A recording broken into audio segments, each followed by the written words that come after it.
Hello and welcome back to another edition of Recovery on Screen, the show where we break apart some of the great films about addiction recovery and what we can learn from them in terms of the nature of addiction and how to recover successfully. Today we're going to look into one of the greatest films about alcohol misuse ever made, and that's Days of Wine and Roses, directed by Blake Edwards. Before he made all those funny Pink Panther movies, he made a very serious film, which is actually very important to watch, about the nature of addiction and how it affects couples in a relationship. And it relates to the chapter of my book, Addicted in Film, called Ménage Trois with Addiction. And to talk about that, I'm joined by a very special guest. That's coming up next.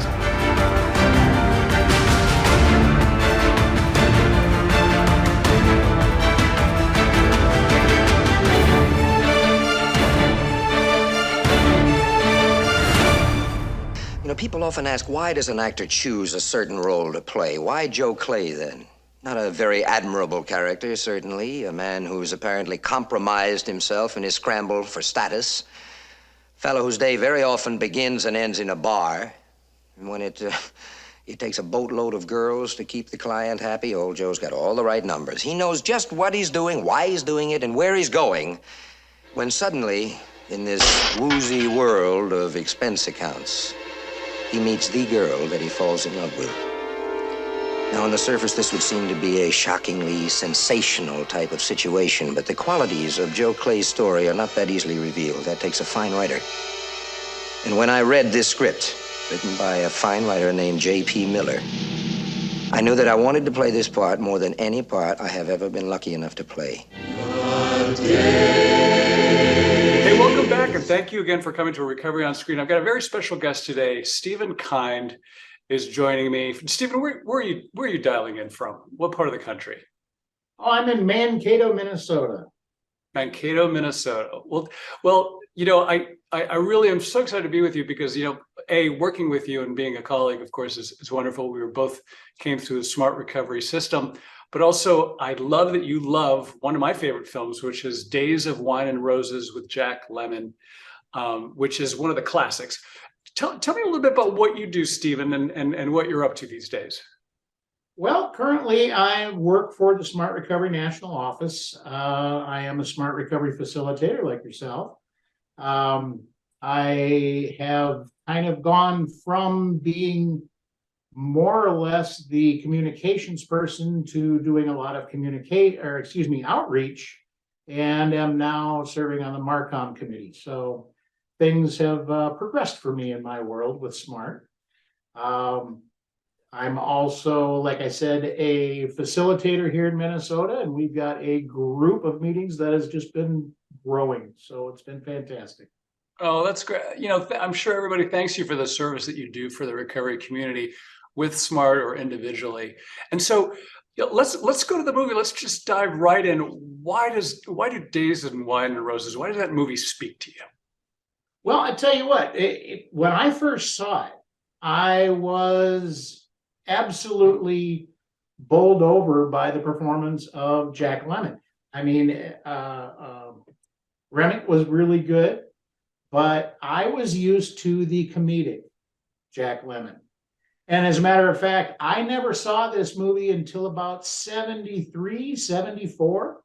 So I had seen The Odd Couple movie. I had seen The Odd Couple on TV.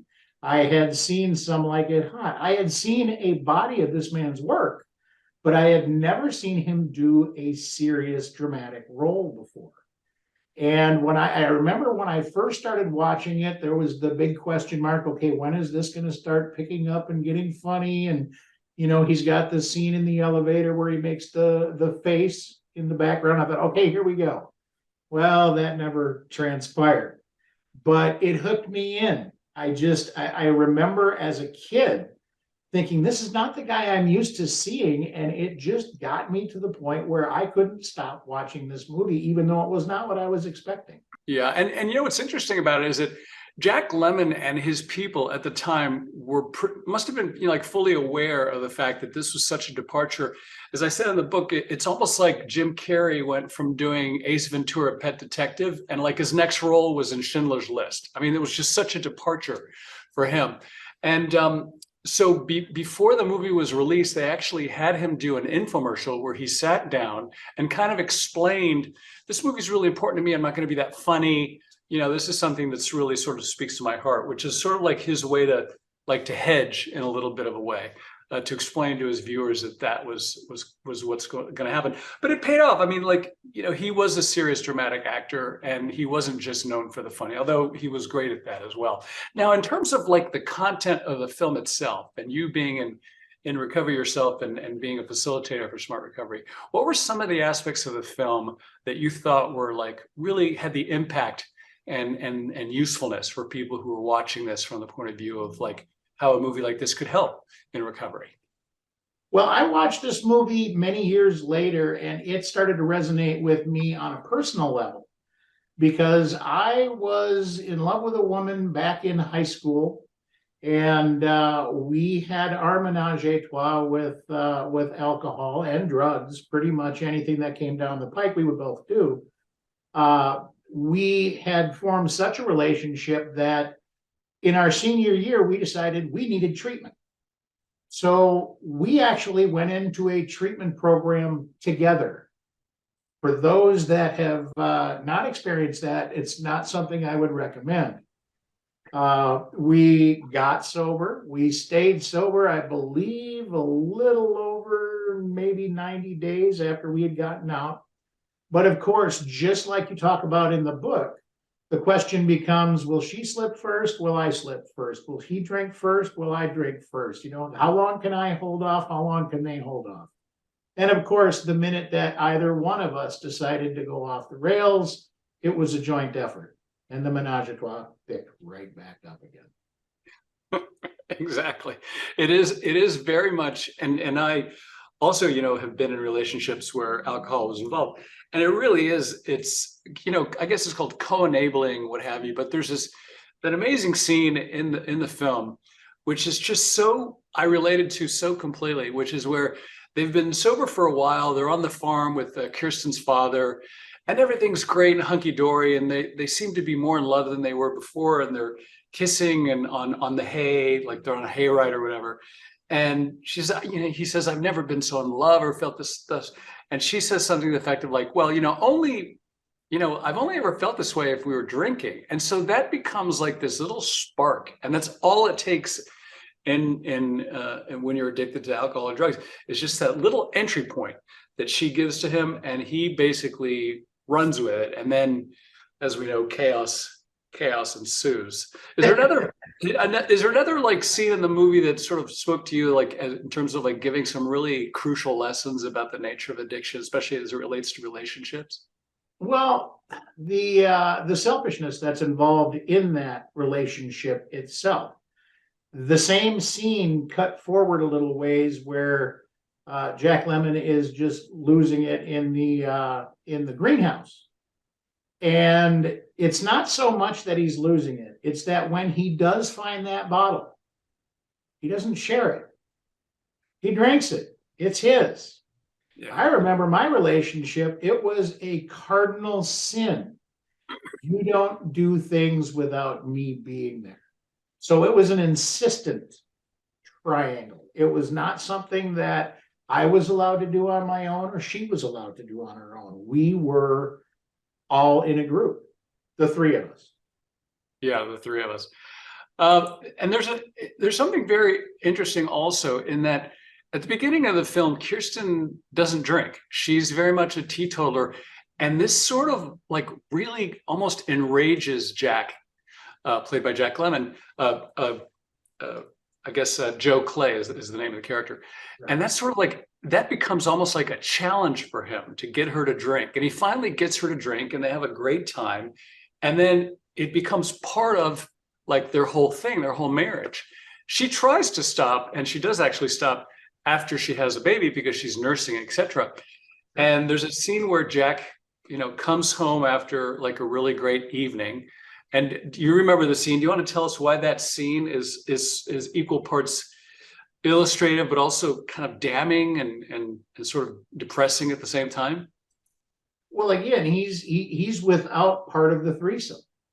He comes back, she's sober, he's drunk, he feels like it can only be whole, if it's all three of them involved in the relationship.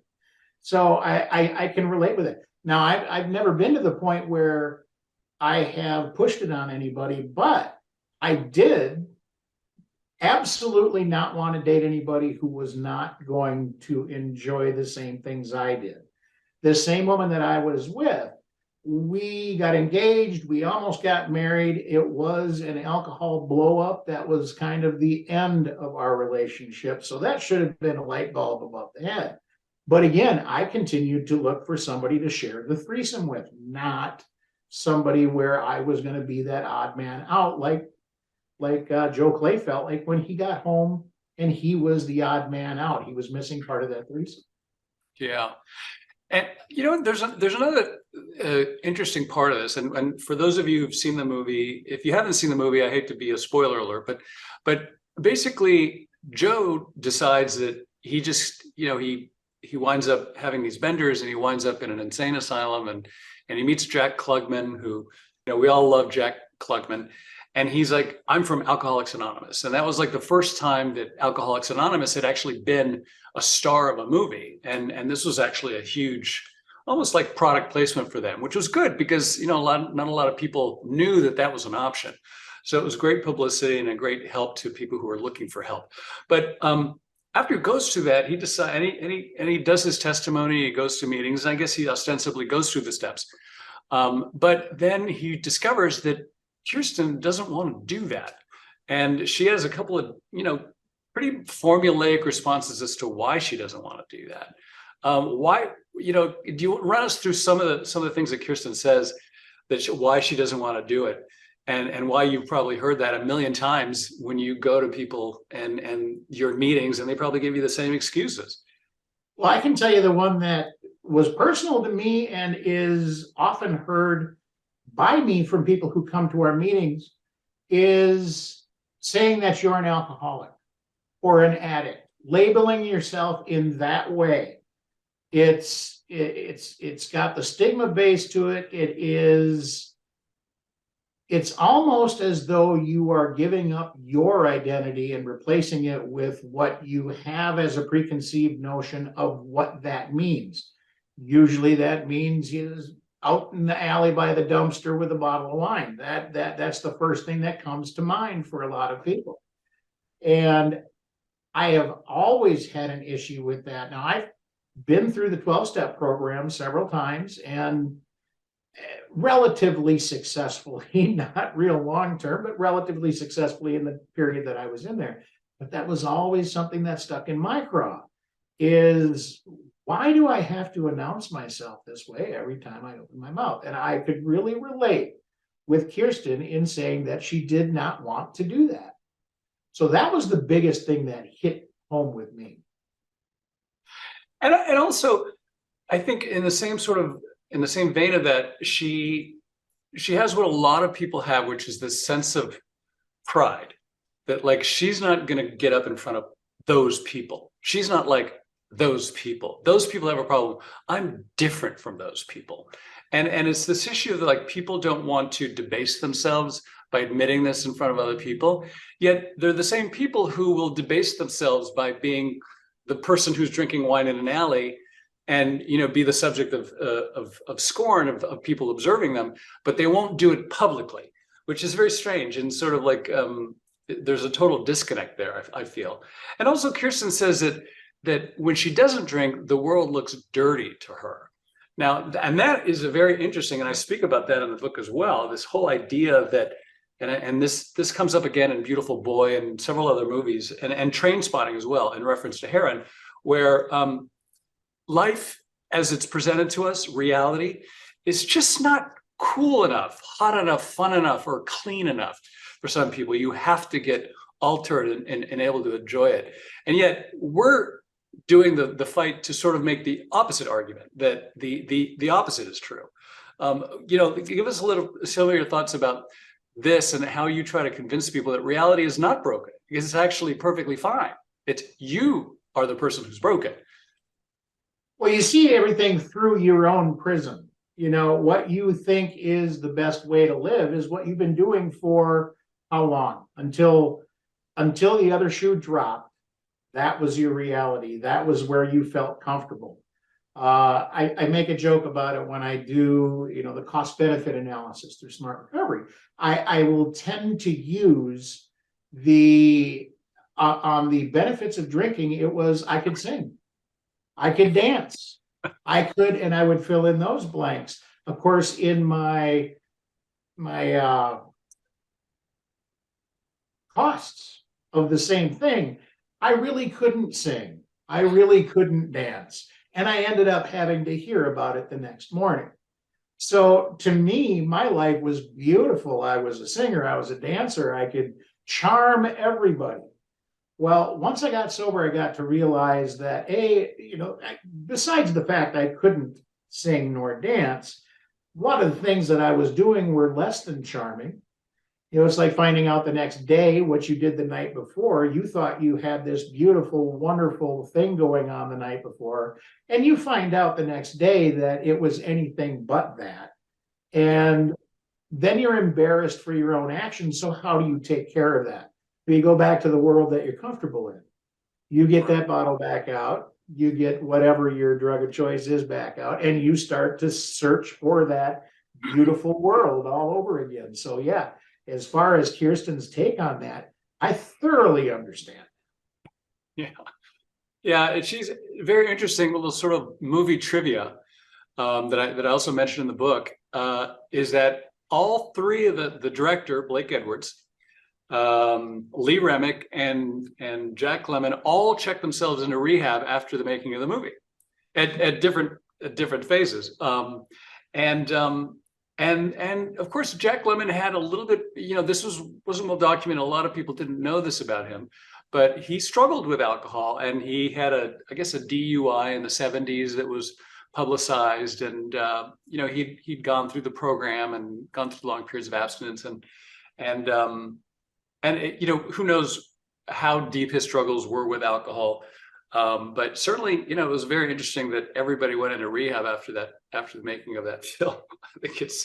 I think it's pretty telling. Anything else you want to say your favorite parts about the movie before we move on?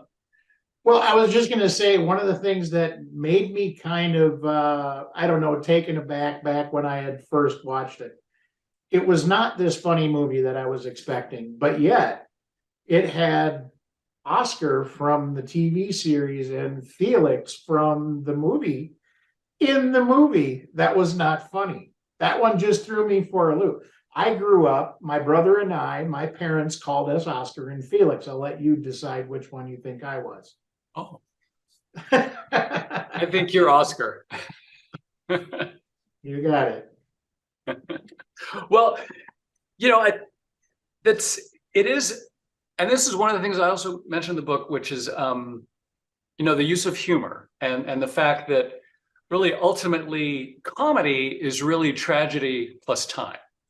And, eventually we all want to be in a position like we're having a fun, jovial, almost laughing conversation about addiction. But I'm sure that when you were in it or dealing with it or in the cusp of it, whatever, it wasn't funny at all. I mean, it's a very unfunny thing.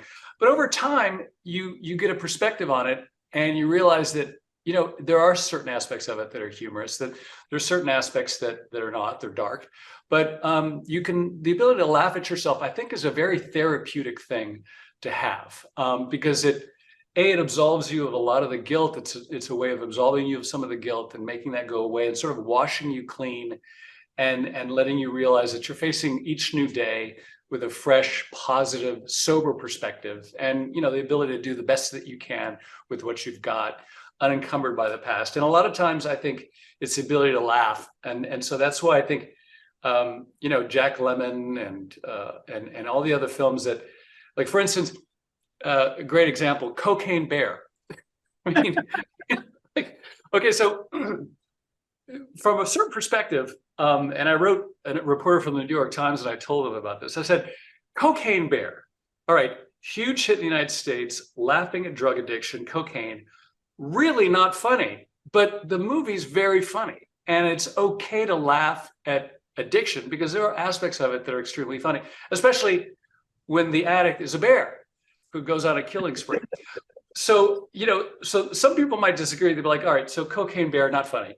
Cocaine Bear, extremely funny. Either way, my point that I try to make in the book is that any movie or story that talks about addiction, funny, not funny, serious, whatever, is an opportunity to have a conversation and open up about it. So to that, I really do appreciate you coming on to talk about this film, and thank you for being a fan of the book. And I'm still trying to hear what you think about certain aspects of it. Have you finished the book? Yes. Oh, good. I'm so glad. Well, I'm delighted. Thank you for the review. And for all of you out there, if you've read the book and enjoyed it, please leave a review on Amazon. Stephen, thank you so much for joining us on Recovery on Screen, talking about Days of Wine and Roses with Lee Remick and Jack Lemmon, a classic directed by Blake Edwards. And until next time, thank you for everything that you do for Smart Recovery, and thanks for being on the show.